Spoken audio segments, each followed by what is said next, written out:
Bonjour et bienvenue. Dans la vidéo précédente, on a parlé des habitudes. Et pour ça, on s'est appuyé sur le livre de James Clear, Un rien peut tout changer. En fait, on a vu que des petites améliorations quotidiennes, des petites améliorations constantes, c'est vraiment ça qui va produire des résultats significatifs. On a aussi vu la façon dont fonctionnaient les habitudes. Et puis on a mentionné les 4 lois à partir desquelles on pouvait créer une bonne habitude et où à l'inverse on pouvait briser une mauvaise habitude. Donc en fait, dans la deuxième partie de son livre et dans cette vidéo, on va aborder ces différentes lois et on va montrer comment on peut les utiliser pour faire en sorte que les bonnes habitudes émergent plus facilement et que les mauvaises disparaissent. Donc, la première loi qui est mentionnée dans ce bouquin est la suivante, c'est l'évidence. Donc, pour créer une bonne habitude, l'idée, ça va être de rendre les choses évidentes. Et en fait, pour les rendre évidentes, il faut tout d'abord en prendre conscience. Si vous souhaitez changer vos habitudes, et notamment les mauvaises, il est important d'en prendre conscience et de les identifier. Plus un comportement devient automatique, moins on y pense consciemment. En fait, on est tellement habitué à faire ce qu'on a toujours fait qu'on ne s'arrête pas pour se demander si c'est vraiment la meilleure chose à faire. Donc rester conscient de ce que nous sommes en train de faire est l'un de nos plus grands défis pour changer nos habitudes. Donc écrire et dresser la liste de vos habitudes que vous faites chaque jour, ça peut être vraiment un bon exercice pour prendre conscience de vos habitudes qui sont plutôt avantageuses à long terme ou alors qui vous desservent à long terme, qui sont plutôt désavantageuses. Donc je répète, faire la liste de vos habitudes, donc les écrire et les dresser sur un papier justement, permet de prendre conscience de celles-ci. Donc en l'occurrence, dressez la liste de vos habitudes, regardez celles qui sont plutôt avantageuses à long terme et regardez celles qui vous desservent à long terme. Et éventuellement, regardez les habitudes qui sont plutôt neutres. Donc l'idée, c'est vraiment de faire un constat et d'observer. C'est pas de vous critiquer parce que vous avez de mauvaises habitudes ou justement de vous féliciter si vous avez de bonnes habitudes. L'idée, c'est vraiment d'observer et de faire le constat de vos habitudes. Et ça, c'est vraiment un exercice qui permet d'en prendre conscience, de prendre conscience de vos habitudes. Donc, on ne peut pas parler d'habitude sans parler d'intention. Et en fait, James Clear, il parle d'intention de mise en œuvre. C'est-à-dire que les personnes qui élaborent un plan d'action spécifique dans lequel il est inscrit quand et où elles adopteront une nouvelle habitude ont plus de chances de s'y tenir. En fait, il faut être précis en ayant une intention claire si on souhaite changer une habitude. Même si ce n'est pas toujours facile de savoir quand et où agir. Donc par exemple, ce qui est mentionné dans ce livre, ce qu'il nous dit, c'est qu'en fait, ce qui va être beaucoup plus efficace, par exemple, si vous voulez vous mettre au sport, ça va être de dire, je vais faire du sport pendant 1 heure à 17 heures à la salle de sport. Donc vous pouvez le dire et vous pouvez l'écrire aussi. Deuxième exemple aussi, par exemple, si vous avez envie d'étudier une nouvelle langue, l'espagnol en l'occurrence, l'idée ça va être de dire et d'écrire, je vais étudier l'espagnol pendant 20 minutes à 18 heures dans ma chambre. Donc en fait, l'objectif c'est de rendre le moment et le lieu si évident qu'avec suffisamment de répétitions, vous aurez l'impression de faire ce qu'il faut au bon moment. Donc en fait, pour instaurer de nouvelles habitudes positives, une autre idée c'est qu'il s'agit de rendre les signaux évidents afin d'attirer l'attention sur l'habitude qu'on souhaite mettre en place. Pour ça, on peut organiser notre environnement de façon à ce que les déclencheurs des bonnes habitudes justement soient faciles, visibles et accessibles.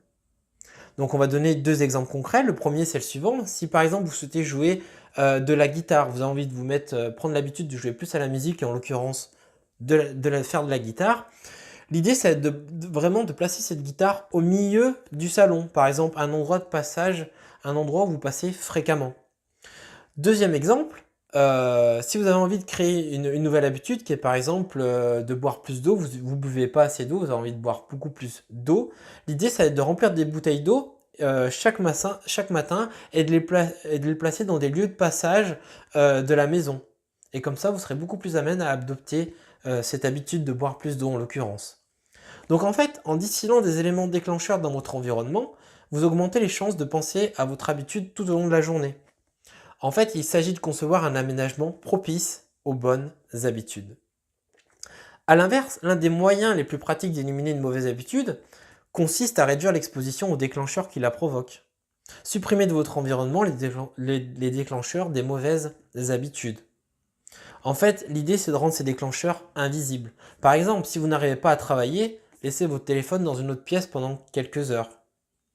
Donc ça peut être une solution si par exemple vous êtes souvent sur votre téléphone et ça vous empêche de travailler. Si vous perdez trop de temps à regarder la télévision, sortez-la de la chambre. Donc ça, c'est deux exemples qui illustrent le fait de rendre les déclencheurs invisibles. Donc le principe étant de faire en sorte que les déclencheurs de vos bonnes habitudes soient évidents et que les déclencheurs de vos mauvaises habitudes soient invisibles. Ensuite, la deuxième loi qui est mentionnée ici pour créer de bonnes habitudes et pour faire en sorte qu'elles émergent plus facilement, ça va être de rendre les choses attrayantes. En fait, les comportements sont attrayants quand ils nous aident à nous intégrer. Bon, vous l'aurez compris, nous sommes influencés par le comportement de groupe. Et en fait, dans ce livre, il souligne l'importance d'être très au clair avec les personnes qui nous entourent face aux habitudes nouvelles qu'on est en train de poser. En fait, ce qu'il nous dit, il nous dit la chose suivante de manière très claire. Entourez-vous de personnes qui ont les habitudes que vous souhaitez avoir. Les nouvelles habitudes semblent réalisables lorsque vous voyez les autres les appliquer tous les jours. Par exemple, et c'est un exemple qu'il donne justement dans ce livre, si vous êtes entouré de personnes en forme, vous aurez plus de chances de considérer que le sport est une habitude courante. Ensuite, les habitudes sont attractives lorsque nous les associons à des sentiments positifs. Vous devez apprendre à associer des habitudes positives à des sentiments agréables. Et c'est ça qui va les rendre beaucoup plus attractives et beaucoup plus susceptibles d'être adoptées. C'est ce qu'il nous dit dans ce livre.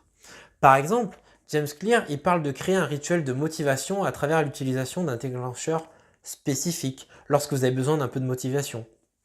Par exemple, si vous passez toujours la même chanson avant d'aller courir, vous commencerez à associer cette musique à l'heure d'aller courir. Dans ce cas, on associe l'habitude positive, justement, qui est d'aller courir, à un sentiment agréable, qui est la musique. Ici, c'est la musique. Donc chaque fois que vous voulez vous mettre dans l'ambiance, écoutez simplement cette chanson. Un autre exemple aussi, en fait, les athlètes de haut niveau ils vont utiliser des stratégies qui sont similaires pour se mettre en condition de compétition. Par exemple, tous les rituels d'avant-match qu'on peut voir, ça va déclencher un sentiment de concentration et de compétitivité chez les athlètes, par exemple. A l'inverse, si on souhaite briser les mauvaises habitudes, il s'agit de rendre les habitudes non attrayantes, en les associant notamment à des sentiments négatifs. Si on inverse la deuxième loi. Donc ensuite, la troisième loi, justement, pour créer de bonnes habitudes, ça va être la facilité. En fait, il s'agit de rendre l'exécution de la bonne habitude aussi simple que possible. Pour ça, justement, la répétition va jouer un rôle important. En fait, l'idée, c'est si on veut maîtriser une nouvelle habitude, la clé est de commencer par la répétition et non par la perfection. Plus vous répétez une activité, plus la structure de votre cerveau se modifie pour devenir justement de plus en plus efficace dans cette activité. Donc, des actions simples et répétées, c'est la clé de la formation d'habitudes durables. Ensuite, une autre idée qui est mentionnée dans cette troisième loi, c'est que naturellement, il va parler de la loi du moindre effort. En fait, il est dans la nature humaine de suivre la loi du moindre effort. Au moment de choisir entre deux options similaires, on choisit naturellement l'option qui nécessite le moins d'énergie et le moins d'efforts possible. Donc là, le but, c'est de réduire l'effort nécessaire pour justement instaurer une nouvelle habitude en la rendant aussi simple que possible. Plus c'est simple, plus on la mettra en œuvre. Par exemple, si votre objectif est de faire 100 pompes par jour, commencez en faisant une pompe par jour parce que ça ne nécessitera pas ou presque pas d'énergie. Et moins une habitude a besoin d'énergie, plus elle est susceptible d'être appliquée. Si on commence par exemple à faire 100 pompes par jour directement, au bout de quelques jours, un tel effort ça va devenir épuisant et on risque d'arrêter l'habitude qu'on est en train de mettre en place. En fait, l'idée c'est vraiment de faciliter au maximum les choses qui sont bénéfiques à long terme. Il s'agit aussi de rendre vos habitudes simples et faciles. Pour ça, l'un des moyens est de réaménager son environnement, comme on l'a vu précédemment, justement pour faciliter les actions pour qu'ils soient prêts pour une utilisation immédiate. Donc en fait, par exemple, si vous souhaitez dessiner davantage, placez vos crayons, stylos et cahiers sur votre bureau, à portée de main. Si par exemple vous souhaitez faire du sport, préparez votre tenue, vos chaussures, vos sacs de sport et votre bouteille d'eau à l'avance. Et mettez tout ça dans un endroit visible. Donc ce sont des moyens simples de suivre facilement de bonnes habitudes. Donc vous pouvez également inverser ce principe et préparer l'environnement de telle façon à ce que les mauvais comportements y seront plus difficiles. Si par exemple vous estimez que vous regardez trop la télévision, débranchez-la. Vous pouvez même retirer les piles de la télécommande après chaque utilisation. Il vous faudra donc 10 secondes supplémentaires pour allumer la télévision. Donc en fait, cette configuration peut créer suffisamment de contraintes pour vous empêcher de regarder la télévision sans réfléchir. Donc si ça ne vous semble pas suffisant, vous pouvez en rajouter bien d'autres. Donc en fait, Plus la contrainte est importante, plus le nombre d'étapes à franchir pour appliquer vos mauvaises habitudes est importante et moins l'habitude se crée. Donc pour résumer, lorsque les contraintes sont faibles, les habitudes sont faciles à prendre. Lorsque les contraintes sont fortes, les habitudes sont difficiles à prendre. Donc en fait, une autre idée aussi, c'est que lorsqu'on met en place une habitude, souvent on place la barre trop haute et on essaye de faire trop tôt en fait. Pour lutter contre cette tendance, en fait, il nous dit d'utiliser la règle des 2 minutes. En fait, qui stipule que lorsque vous créez une nouvelle habitude, ce processus doit durer moins de 2 minutes.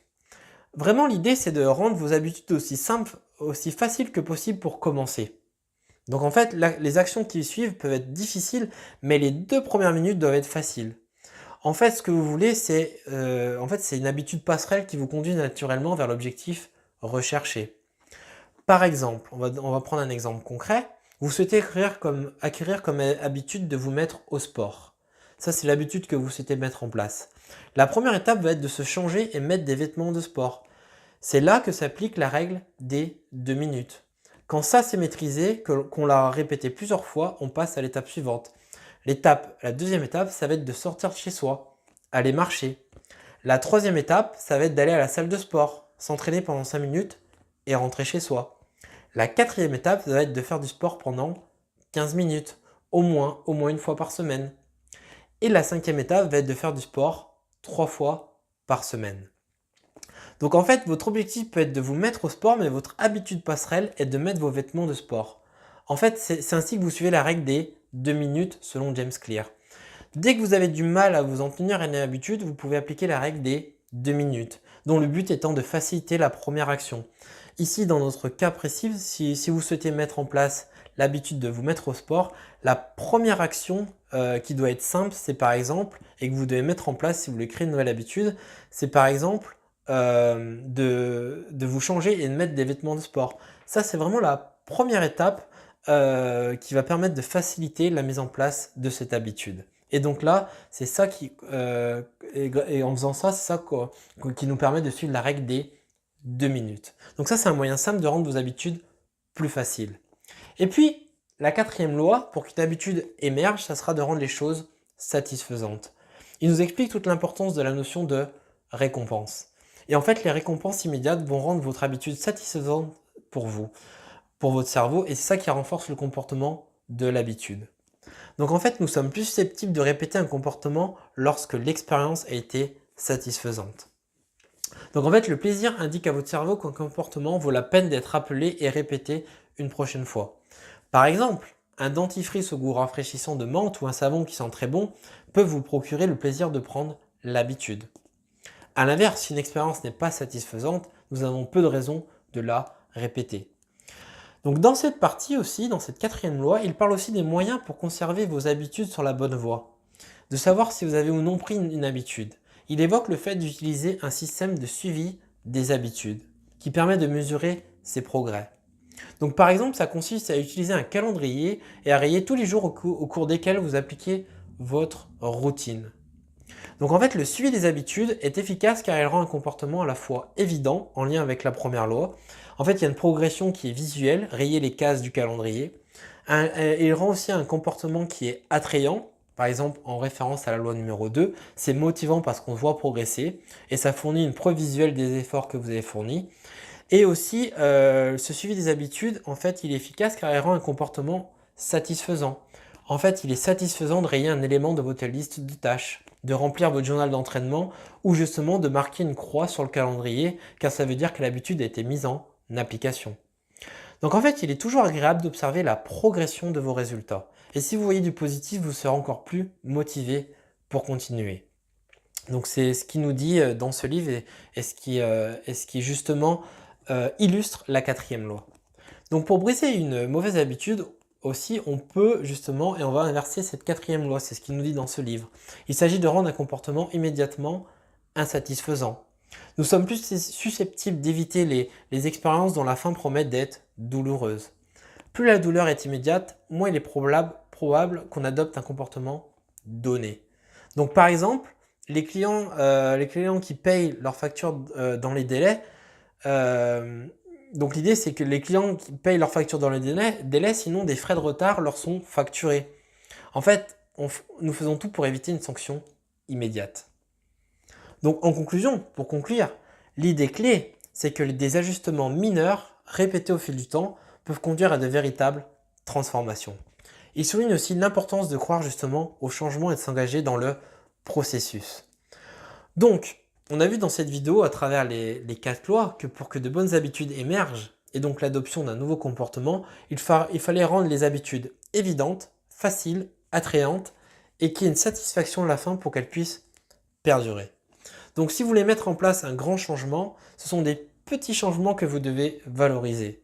Et c'est important de savoir concrètement comment ça se passe. Et justement, ce livre l'explique très bien. Et justement, il explique très bien et il explique justement les 4 lois qui sont mentionnées qui permettent justement de faire en sorte qu'une bonne habitude émerge plus facilement. Donc je vous dis à très bientôt pour une nouvelle vidéo. Bye.